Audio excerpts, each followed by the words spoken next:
fanambarana tanora mijoro any Madagasikara izay TMM amin'ny distrika telo amby roapolo eto Madagasikara dia miara-manao izao fanambarana izao araka nitapaka tamin'ny février taona iny sabosy fito amby roapolo avril 2019 teto amin'ny hôtel restaurant Mangote Ndrefanamboajanahary dia manohana ny candidat Erosakô fidiny solombavam-bahoaka natolotry ny sika rehetra miaraka amin'ny Andra Joel na IRD fohy be izahay fikambanana TMM. Ny fikambanana TMM amin'ny distrika telo amby roapolo eto Madagasikara dia miaraka manao izao fanambarana izao ambarana amin'ny fomba ofisialy atona fa dia manohana ny reto candidat voatanisa isam-bany reto izahay TMM na izy candidat natolotra ny FI na izy candidat natolotra ny TGV na izy candidat natolotra ny mamparaka mivondrona ho iray ao anatin'ny IRD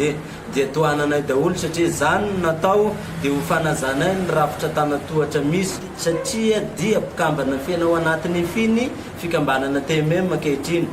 Noho izany dia miara-dia amin'ny fanjakana fohy be izahay ary manohana ihany koa izany an'ny président Andra Joel. Ny fikambanana tanora mijoro any Madagasikara dia niorina ny 7 septembre 2013 teto Antananarivo ary mizoro amin'ny fomba ara-dalàna sy ara-panjakana ka Andriamatora Tanàna Falso Joselin no filompanorina azy Fandrimatoa Andrianirina Arvely Jean Bosco Christian kosa no voatendry filoha nasional ny TMM eto Madagasikara. Ny TMM dia misandrahaka manerana ny distrika telo amby roapolo eto Madagasikara ankehitriny ka ho fanazana ny fomba tany sy ny fiarahamonina ary ny fihavanana malagasy dia tohanana TMM rehefa voalazanarana etsambany ireo sady koa ho fanapianay TMM ny fanantanterahana ny programa nasan'ny EMA sy ny velorano 2010 averimberina Andriamatoa filoha Andra Joel ankehitriny satria ny TMM dia tanora tena mandray andraikitra tanteraka. Ireto avy ny distrika misy ny fikambanana TMM sy ny olona ho tohanana: distrika ny Tana 2 député Lanto Rakotomanga, Tana 4 député Rosy Asimndrano,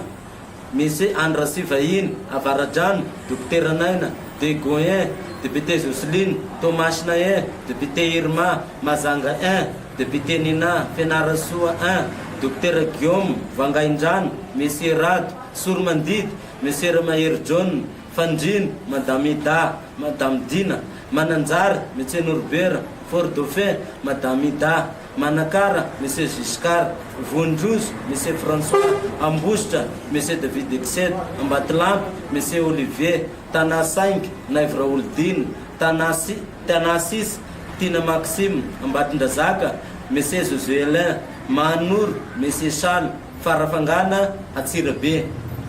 Natao izao taratasy izao mba ho fanamafisanorina ny fitondram-panjakana amin'ny zoro ankehitriny izay taritina Andriamatoa filoha zaina Andrinirina Rajoely.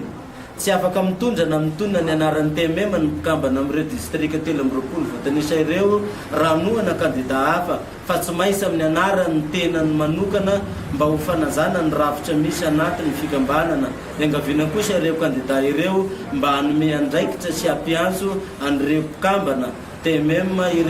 izay anatoerana mba ho marika ny fifanohanana eo amin'ny roa tota mba ialana amin'ny fanohanana candidat hafa any amin'ireo distrika voatanisa ireo. Natao teto Antananarivo androany zoma fahatelo ny volana Mai 2019. Manao siny eto ambany ny secrétaire général ny TMM